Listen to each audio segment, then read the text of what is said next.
Mendek diangkat ke Gusti Allah, dicoba heula mentalna datang ke mana. Dek dijadikan kiai ke Gusti Allah, dicoba heula. Nyaan ieu teh jadi kiai na dek nuju ka aing apa dek nuju kana dunia? Dicoba. Lantaran Kangjeng Nabi na baheula kos kitu. Dipanggil ku Abu Jahal teh, "Mad, lah geus kieu bae kuari mah, sia ulah sok haju ngajakan kitu bae." Kuari mah aing mah dek nanya bae ka sia mah, da sia alo aing. Sia ngajakan kitu bae, tak pilih bae dek hayang jabatan ku aing dijenengkeun sia, dek hayang harta aing dek kumpulan jang sia, dek hayang awe pilih awewe anu mana. Lamun urang dikitukeun mantap, entah dikitukeun ge jangan proposal urang mah nyieun ka ditu.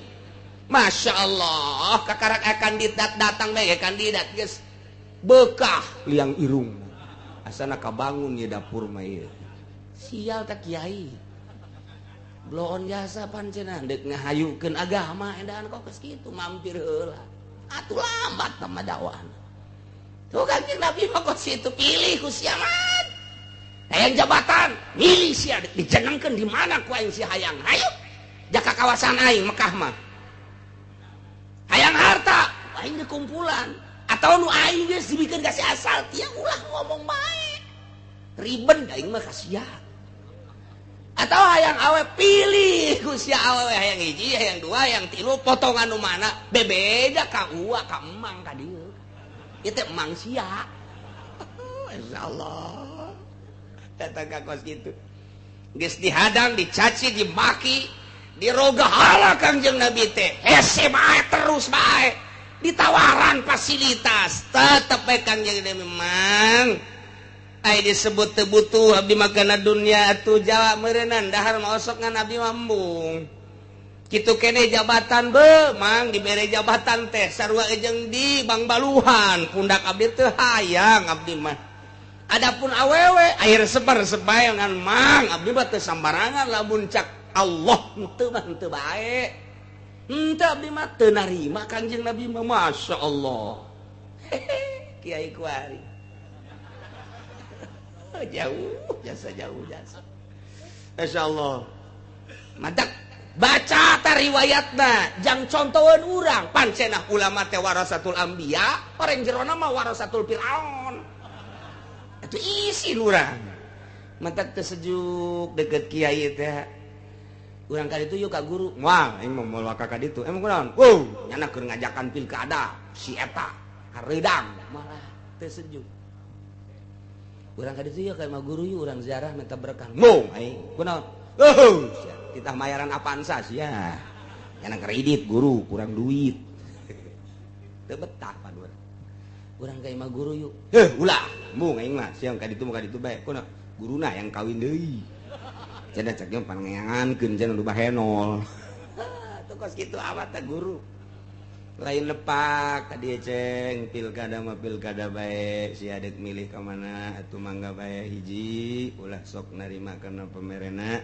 kadua lah ulah diilueun kos kitu mah sia memilih pantiis murid tiis awas ya mun teu milih ka dinya ngisin-ngisin mama mendingan digantung mama kos kitu mah lain iskeun situasi Masya Allah ada punyana datang atau datang lu masalah aja silaturahmi. Waalaikumsalam abdi boga perniatan ye deuk hayang jadi bupati. Oh bagus bae ngadoakeun atuh sing bener mingpina meujeun akan ngomong sakitu. Ieu mah haju SMS bener kan pun SMS kan? Beres. Haju diancam moal dia ku murid sia lamun teu milih ka si eta. Geus aing mah pepegatan datang ka dieu. Tolak tilu aing jeung sia.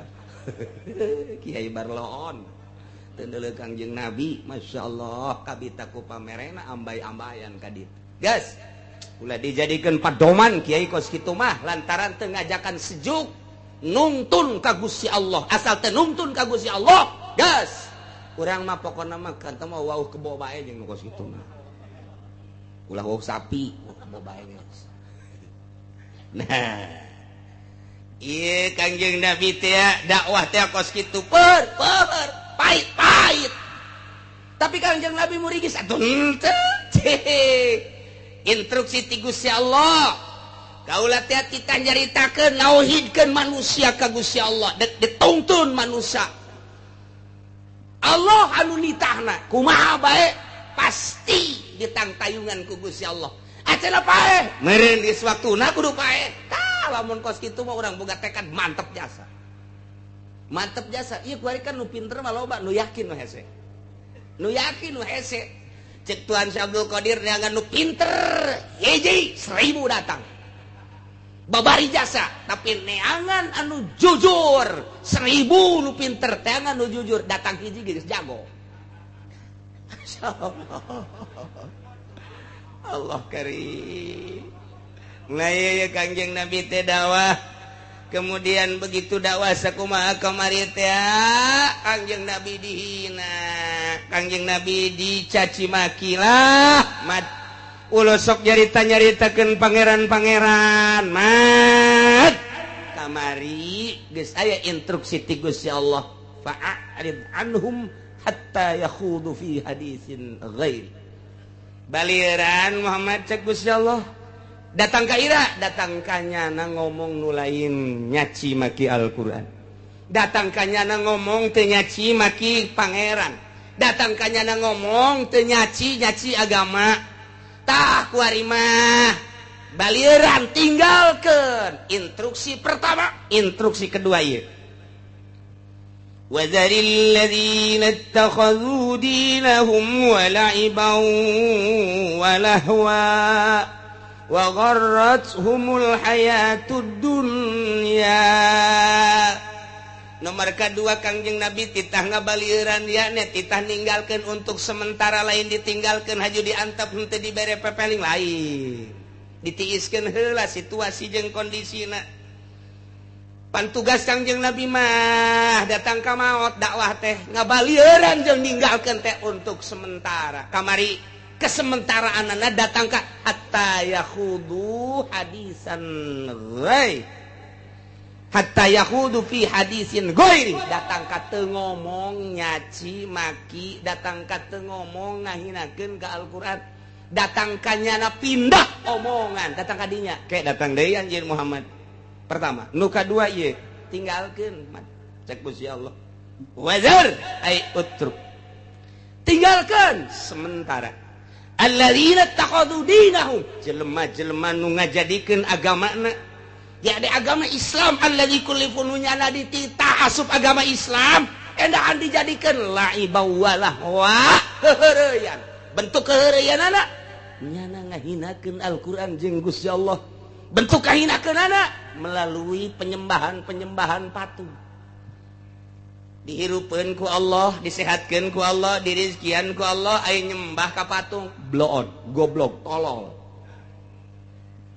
coba diayakeun ku Gusti Allah diurus ku Gusti Allah dimumule ku Gusti Allah salilah huruf teh kunaon atuh nyembah teh ka tangkal kayu diurus ku Gusti Allah dihirupeun disehatkeun diberi fasilitas ku Gusti Allah kunaon tuh nyembah ka jabatan kunaon teu nyembah ka harta nah ieu dua ya nomor kahiji jelema anu ngajadikeun agama sebagai laiba walahwan heureyan lalagaan nomor kadua wa gharratuhumul hayatud dunya anu nipu ka manehanana gemilau kahirupan dunia anu dideuleu teh kemewahan dunia ku mata kasat anu diudag teh kenikmatan kangenahan suara anu ditampung ku ceuli anu diudag teh kasengitan dunia zahir ku irung anu diudag teh kaladatan makanan minuman dan lain sebagainya nah hanya dunia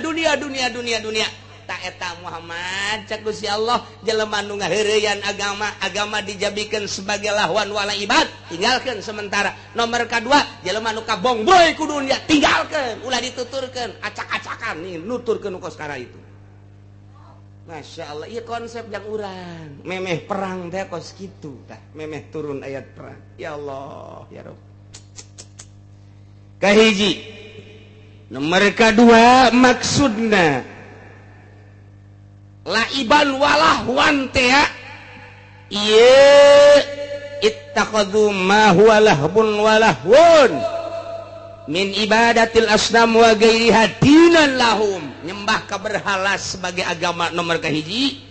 Nomor kaduana ittakhadhu dinahum alladzi kullipuhu wadu'u ilaihi wa huwa dinul islam lah wan walaiban aisus sakharu wastahza.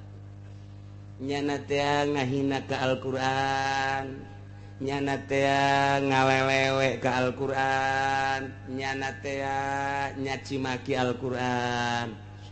Tah eta teh lahwan walaiban, laiba walahwa. Besi cak Kangjeng cak Gusti Allah ya, wahai bangsa, wahai ibad, wahai hamba.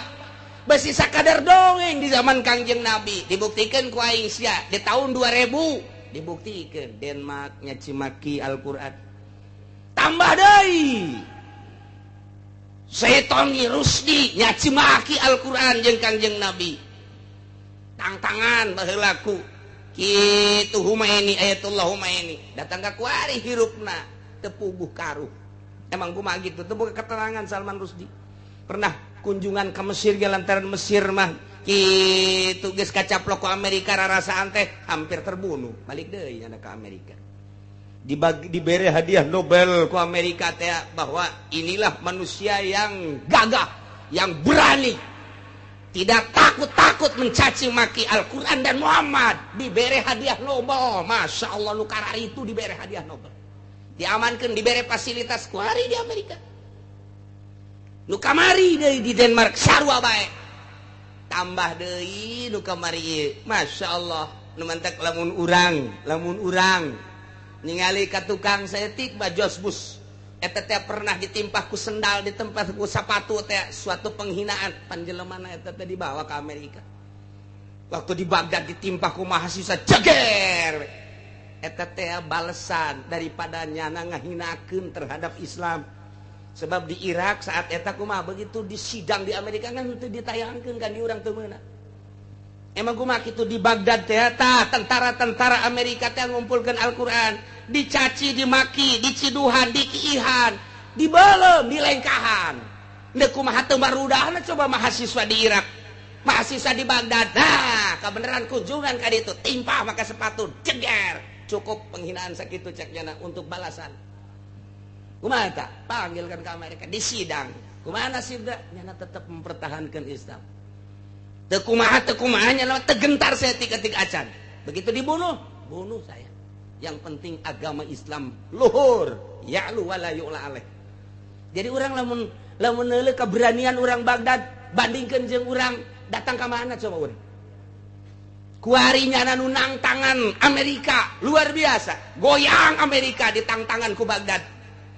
Datang ka kuari can pulih perekonomian Amerika teh gara-gara hanya seorang Saddam. Seorang Saddam teh bisa ngerubah transaksi minyak tina dolar kana euro. Kabakan Amerika, target bunuh Saddam. Tahu masalah? Cek Saddam teh saya mah dibunuh juga hanya untuk bangsa, negara dan agama. Tah ieu urang keur carita kawawanenana bae. Nang tangan Yahudi teh datang ka kos kitu batur mah bandingkeun jeung urang Cikupa. Datang ka mana urang mah? Nang tangan ke tuh jauh bae, lamun di deketan mah boro-boro ku Amerika ku Obama kakara ku lurah ge. Mangga. Kakara ku camat ge mangga. Kuari target deui Iran. Sebab naon? Dek ngerobah transaksi tina euro kana dinar. Otak manusia datang ka kos kitu. Cek Najed sekarang kita alihkan. Nyana geus ngarancang. Mungkin iya, mungkin ngagos doang ke Amerika. Tidak usah pakai dolar dan tidak usah pakai euro. Sekarang kita pakai dinar. Kelabakan kedua kali Amerika.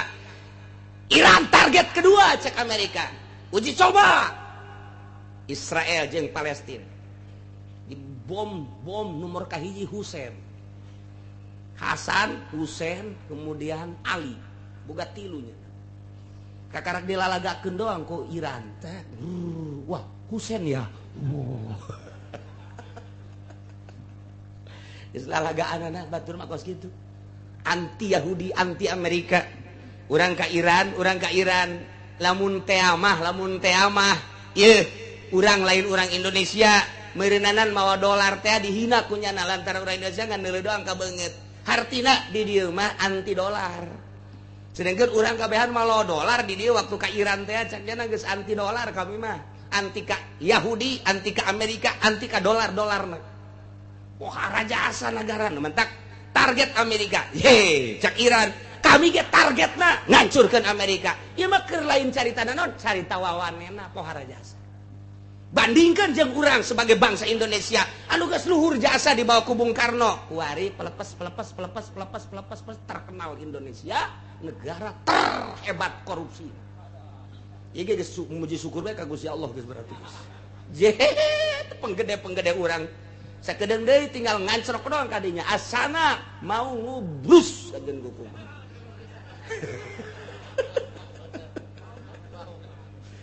Aduh.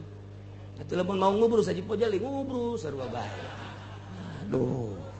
Masya Allah. Tah, ieu keur carita wawanen. Diadukeun Syria. Wah, kabar ka urang teh goreng jasa. Urang teu nyaho aslina di ditu. Membabi buta Mesir lantaran eta teh bonekanya anak. Ternyata boneka deuk kahantem tuanna. Anu tatadina mah dianggap ku Amerika teh sakola di Amerika, dididik di Amerika, dijieun pelornya supaya jelema Mesir teh Amerikais. Ternyata deuk ngabangun negara Islam nya di Mesir, perangkeun ku Amerika. Di urang asal berbau Islam bae. Tah, Gus Dur berbau Islam, lengserkeun. Kuda dibawa ke ditu Amin Rais. Bagaimana saja caranya? Tidak terbukti datang ke kuari di sidang naona Gus Dur. Lantaran berbau Islam. Lamun kuari aya kiai, ya diangkat ku masyarakat Indonesia jadi presiden misalnya. Haju manehanana bener-bener menyuarakan Islam, moal kungsi saminggu. Nasib kedua, lengser deui bae. Asal manehanana tapi lamun mainna kuat perang. Mantap cek urang mah maningan Oma Irama. Oma Irama mah geus jelas cenah mah. Geus jelas pokona mah. Pilih nyana. Ketika jadi presiden Amerika ngomong nyerang, cak Amerika, cak Oma Irama serang, ribut, nyana mah ngagitar bae. Cak tentara sial-sial teuing, aing paeh nyana ngagitar. Aduh, Masya Allah. Endahan darah muda aku nyana di kieu-kieu. Teu beres Oma Irama.